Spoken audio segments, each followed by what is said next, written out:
శపించబడిన సామ్రాజ్యం.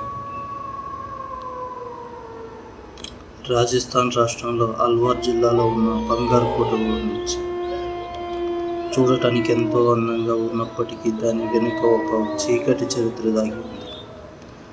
16వ శతాబ్దంలో ఈ కోట ఎంతో వైభవంగా ఉండేది, కానీ ఒక శాపం ఈ కోటను శ్మశానంలో మార్చేసింది.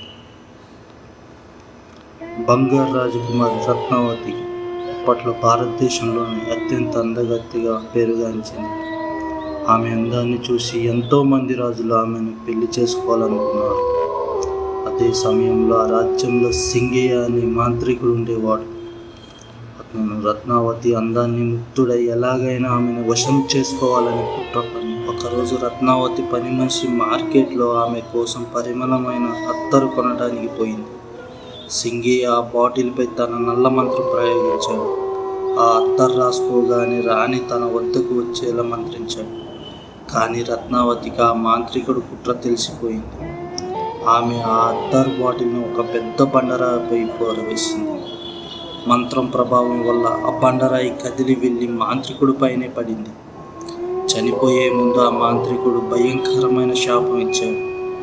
ఈ కోటలో ఎవ్వరూ జీవించలేరు, అందరూ చనిపోతారు, వారి ఆత్మలు ఇక్కడే బదిలీగా ఉండిపోతాయి.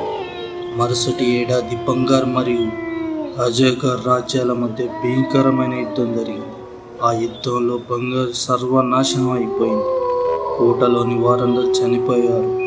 మాంత్రికుడి శాపం వల్ల ఆ కోట అంతమైందని అక్కడ ప్రజల నమ్మకం. నేటికి సూర్యాస్తమయం తర్వాత ఆ కోటలో వింత వింత శబ్దాలు వినిపిస్తాయని పర్యాటకులు చెబుతుంటారు. ఆడవారి ఏడుపులు, నవ్వులు వినిపిస్తాయని అంటారు. రాత్రివేళ కోటలోకి వెళ్ళిన వారు తిరిగి రాలేదని కొన్ని కథలున్నాయి.